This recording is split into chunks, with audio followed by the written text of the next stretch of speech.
নমস্কাৰ আজি আপোনালোকৰ বাবে এটা ইন্টাৰেষ্টিং টপিক লৈ আহিছো এই টপিকটোত আমি ডিসকাস কৰিম আমি হেভিং কেনেদৰে বিভিন্ন বাক্যত ব্যৱহাৰ কৰিব পাৰো আমি কি অৰ্থত হেভিং ব্যৱহাৰ কৰিম কেনেদৰে ব্যৱহাৰ কৰিম সকলোখিনি জানিম আজি এই ভিডিঅ'টোত গতিকে ভিডিঅ'টো স্কিপ নকৰাকৈ শেষলৈকে চাব প্ৰত্যেকটো কনসেপ্ট বুজিবলৈ যত্ন কৰিব আৰু ভিডিঅ'টো আৰম্ভ কৰাৰ আগত আপোনালোকক এটা ৰিকুৱেষ্ট কৰো আপোনালোকে যদি ভিডিঅ'টো চাই ভাল পায় আপোনালোকৰ বাবে উপযোগী হয় তেতিয়াহলে প্লিজ ভিডিঅ'টো লাইক কৰিব আৰু শেয়াৰ কৰিব সকলোৰে মাজত শেয়াৰ কৰিব যাতে অসমৰ প্ৰত্যেকজন ছাত্ৰ ছাত্ৰীয়ে ইংৰাজীৰ এই কথাবোৰ শিকিব পাৰে সো আহক এটা ভিডিওটো আৰম্ভ কৰো হেভিং ব্যৱহাৰ কৰাৰ প্ৰথম কনসেপ্টটো আমি যেতিয়া এটা কামৰ পিছত অন্য এটা কামৰ কথা কওঁ তেনেকুৱা ক্ষেত্ৰত আমি হেভিং ইউজ কৰো মই যদি কওঁ মই ভাত খোৱাৰ পাছত স্কুললৈ গৈছিলো মই গা ধোৱাৰ পাছত এক কাপ চাহ খাইছিলো এই পাছতৰ বাবে আমি জেনাৰেলি আফটাৰ ইউজ কৰো আফটাৰৰ হলনি আমি হেভিং ইউজ কৰি বাক্যখিনি ফৰ্ম কৰিব পাৰো আমি কেনে ধৰণে ফৰ্ম কৰিম তাৰ বিষয়ে জানিবলৈ যাওঁতে আপোনালোকৰ বাবে দুটা এক্সাম্পল আছে এক্সাম্পল দুটা চাব চাই প্লানি আপোনালোকে এনে ধৰণৰ বিভিন্ন বাক্য ফৰ্ম কৰিবলৈ যত্ন কৰিব সো আমি পাছত বুজাবৰ কাৰণে আমি হেভিং ব্যৱহাৰ কৰো কেনে ধৰণে ব্যৱহাৰ কৰিম দুটা এক্সাম্পল আছে এক্সাম্পল দুটা চাওক সো ফাৰ্স্ট এক্সাম্পলটো কি কৈছে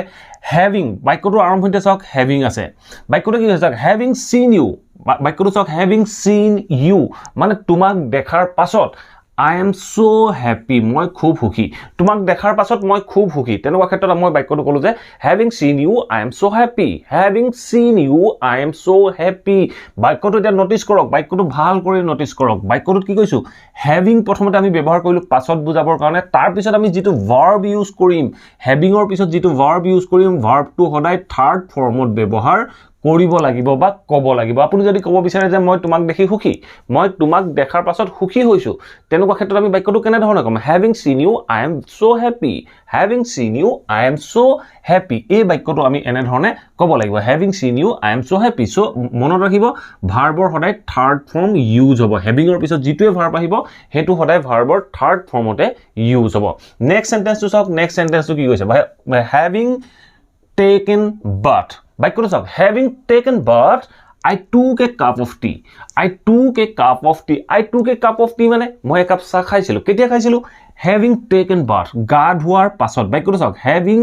taken bath গা ধোৱাৰ পাছত I took a cup of tea মই এক কাপ চাহ খাইছিলো মানে গা ধোৱাৰ পাছত মই এক কাপ চাহ খাইছিলো দুইটা বাক্য আমি পাষ্টত কলো দুইটা বাক্য পাষ্টত কৈছো চাওক having taken bath গা ধোৱাৰ পাছত I took a cup of tea মই এক কাপ চাহ খাইছিলো ঠিক তেনে ধৰণে আমি বিভিন্ন বাক্য ক'ব পাৰো আমি ক'ব পাৰো যে মই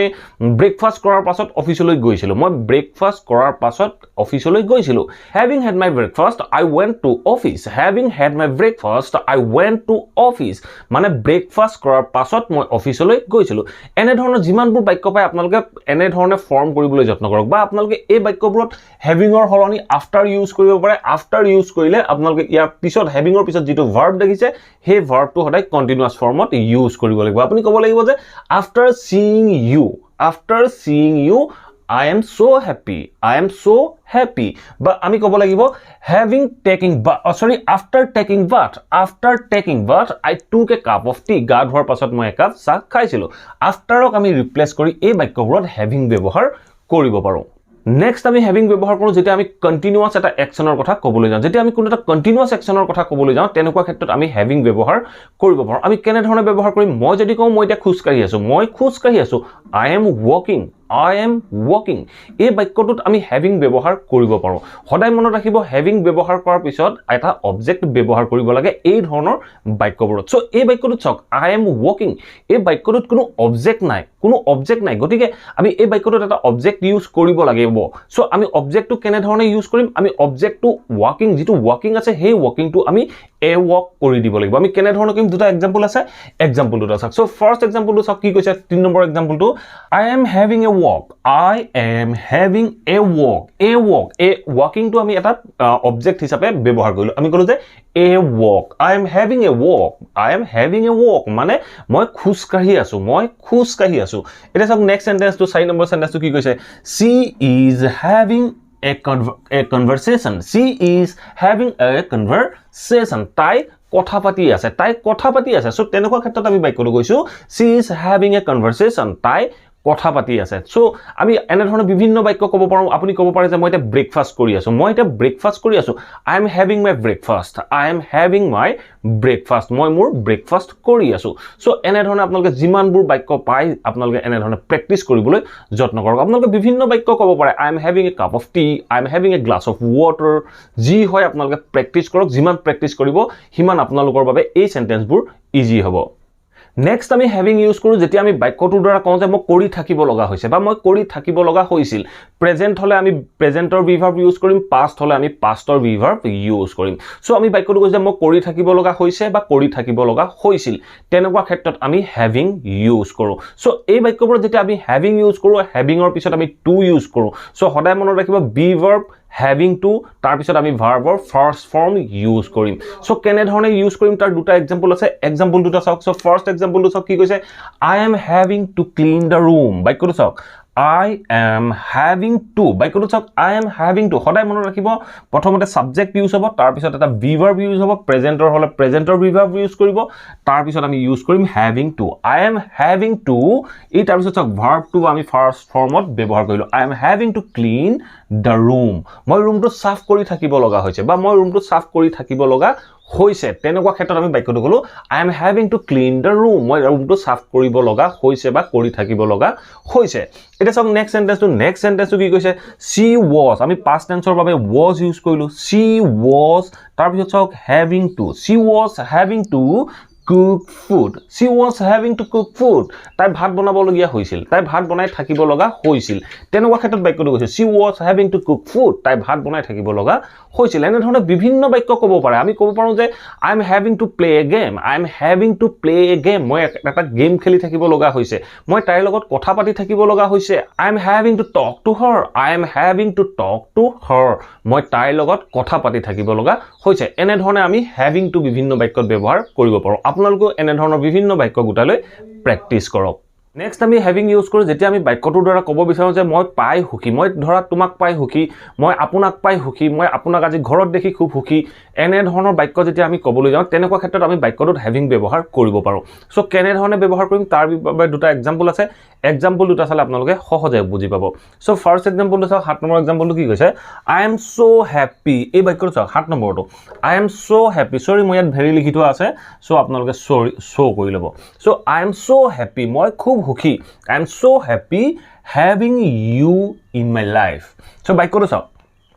I am so happy মই খুব হুকি having you in my life I am so happy having you in my life মানে মই মোৰ জীৱনত আপোনাক পাই খুব হুকি বা তোমাক পাই খুব হুকি সো তেনেকুৱা ক্ষেত্ৰত আমি বাক্যটো কলো I am so happy having you in my life আপোনাক পাই মই জীৱনত খুব হুকি সো তেনেকুৱা ক্ষেত্ৰত আমি বাক্যটো এনে ধৰণে ক'ব পাৰো আপোনালোকে বিভিন্ন বাক্য ক'ব পাৰে আপোনালোকে ক'ব পাৰে যে মই তোমাক মোৰ পত্নী হিচাপে পাই খুব হুকি I am so happy having you as my wife I am so happy having you as my wife তোমাক মোৰ পত্নী ৰূপে পাই মই খুব হুকি এটা চাওক 8 নম্বৰ এক্সাম্পলটো কি কৈছে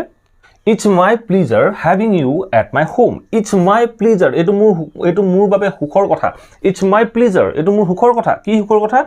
Having you at my home. আপোনাক মোৰ ঘৰত পাই মই সুখী. It's my pleasure having you at my home. আপোনাক মোৰ ঘৰত পাই মই সুখী তেনেকুৱা ক্ষেত্ৰত আমি having ব্যৱহাৰ কৰিলো মানে যেতিয়া আপুনি বাক্যটোৰ দ্বাৰা পাই বুজাব সো তেনেকুৱা ক্ষেত্ৰত আপোনালোকে having ইউজ কৰিব পাৰে আপোনালোকে যিমান প্ৰেক্টিছ কৰিব সিমান শিকিব সো এতিয়া চাও আমি having ৰ নেক্সট ইউজ কেটা এতিয়া চাও আমি having ৰ নেক্সট ইউজ তো having আমি নেক্সট কি কাৰণে ইউজ কৰো যেতিয়া আমি কোনো এটা বাক্যৰ দ্বাৰা তথাপিতো বা কিন্তু বুজাবলৈ যাওঁ ধৰক আপুনি এজনী ছোৱালীৰ বিষয়ে কৈছে তাই ধুনিয়া তাই স্মাৰ্ট হয় তাই ভাল হয় কিন্তু তাই ইংৰাজী ক'ব নাজানে তথাপিও তাই ইংৰাজী ক'ব নাজানে কিন্তু বা তথাপিওৰ কাৰণে আমি having ইউজ কৰো আমি কেৱল having ইউজ নকৰো আমি ইউজ কৰো having said that so having said that যেতিয়া আমি বাক্যটো ইউজ কৰো হে বাক্যাংশই কি বুজায় তথাপিতো বা কিন্তু বুজাবৰ কাৰণে আমি ব্যৱহাৰ কৰো সো আমি কেনে ধৰণে ব্যৱহাৰ কৰিম তাৰ বাবে দুটা এক্সাম্পল আছে এক্সাম্পল দুটা চাওক সো ফাৰ্স্ট এক্সাম্পলটো চাওক কি কৈছে she is fat এটা first sentence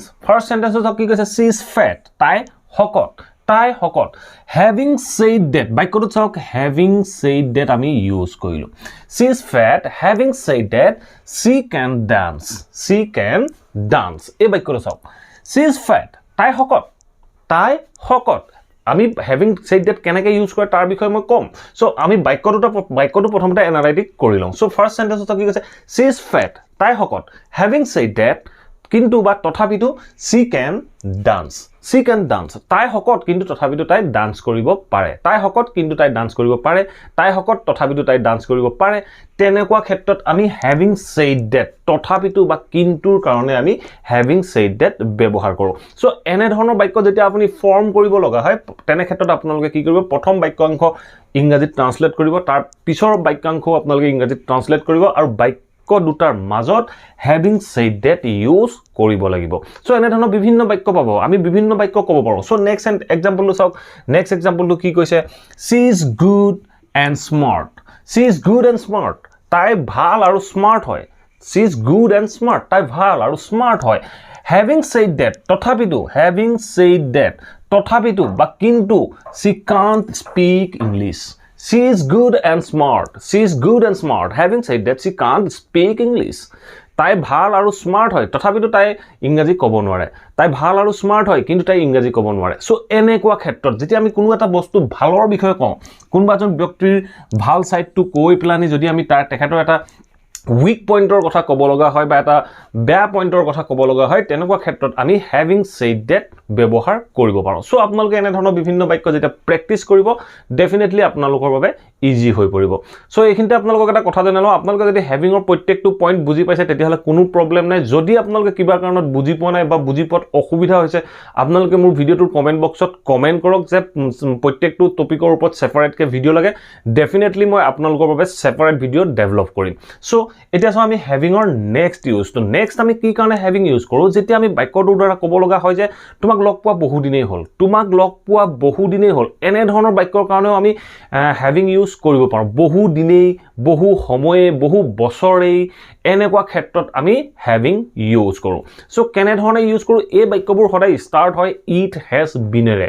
it has been array start হ'ব তাৰ পিছত আমি টাইম ফ্ৰেমটো ইউজ কৰিম তাৰ পিছত আমি having ইউজ কৰো তাৰ পিছত আমি ভাৰ্বৰ থাৰ্ড ফৰ্ম ইউজ কৰো যদি আপোনালোকৰ কিবা অসুবিধা হৈছে তেতিয়াহ'লে কপি এখনত নোট কৰি ল'ব সো দুটা এক্সাম্পল আছে এক্সাম্পল দুটাৰ সৈতে বুজিলে সহজে বুজি পাম সো ফাৰ্স্ট এক্সাম্পলটো চাওক ফাৰ্স্ট এক্সাম্পলটো কি কৈছে চাওক it has been many চাওক sorry it has been a long time it has been a long time এই বাক্যটো কি কৈছে it has been a long time বহু দিনেই হ'ল বহু সময়ে হ'ল it has been a long time বহু সময় হ'ল তাৰ পিছত কি কৈছে চাওক having ইউজ কৰিলো তাৰ পিছত আমি having ইউজ কৰিছো it has been a long time having তাৰ পিছত চাওক আমি talk দি ইউজ কৰিলো ভাৰ্বৰ থাৰ্ড ফৰ্ম ইউজ কৰিলো সো এই কনসেপ্টটো মনত ৰাখিব এই ষ্ট্ৰাকচাৰটো মনত ৰাখিব দৰকাৰ হ'লে আপোনালোকে ষ্ট্ৰাকচাৰটো লিখি ল'ব পাৰে নো প্ৰবলেম সো বাক্যটো কি কৈছে চাওক it has been a long time having talked to her বাক্যটো চাওক it has been a long time having talked to her বাক্যটো কি কৈছে তাই লগত কথা পতা বহু দিনেই হ'ল বহু সময় হ'ল মানে বহু সময় ধৰি বা বহু দিন ধৰি আপুনি তাই লগত কথা পতা নাই তেনেকুৱা ক্ষেত্ৰত আপুনি বাক্যটো কৈছে it has been a long time it has been a long time having talked to her it has been a long time having talked to her তাই লগত কথা পতা বহু দিন হ'ল সো এই বাক্যটো চাওক প্ৰথমতে আমি it has been ইউজ কৰিব লাগিব it has been তাৰ পিছত আমি এই যেটো টাইম ফ্ৰেমৰ কথা ক'লো এই টাইম ফ্ৰেমটো আমি ইউজ কৰিব লাগিব it has been a long time বহু দিনেই হ'ল কি কৈছে তাৰ পিছত আমি having ইউজ কৰিব লাগিব having ৰ পিছত ভাৰ্বৰ থাৰ্ড ফৰ্ম সো ভাৰ্বৰ থাৰ্ড ফৰ্ম ইউজ কৰি আপোনালোকে তাৰ পিছত অবজেক্ট খিনি ইউজ কৰিব এতিয়া চাও আমি লাষ্ট এক্সাম্পলটো কি কৈছে it has been several months বাক্যটো চাওক it has been এই বাক্যটো আমি it has been ইউজ কৰিছো it has been তাৰ পিছত আমি টাইম ফ্ৰেমটো ইউজ কৰিব লাগে আমি ইউজ কৰিলো it has been several months তাৰ পিছত চাওক having আমি ইউজ কৰিলো having সো বাক্যটো চাওক দুটা বাক্যৰ ষ্ট্ৰাকচাৰ একে হয় it has been several months having met you এইটো চাওক ভাৰ্বৰ থাৰ্ড ফৰ্ম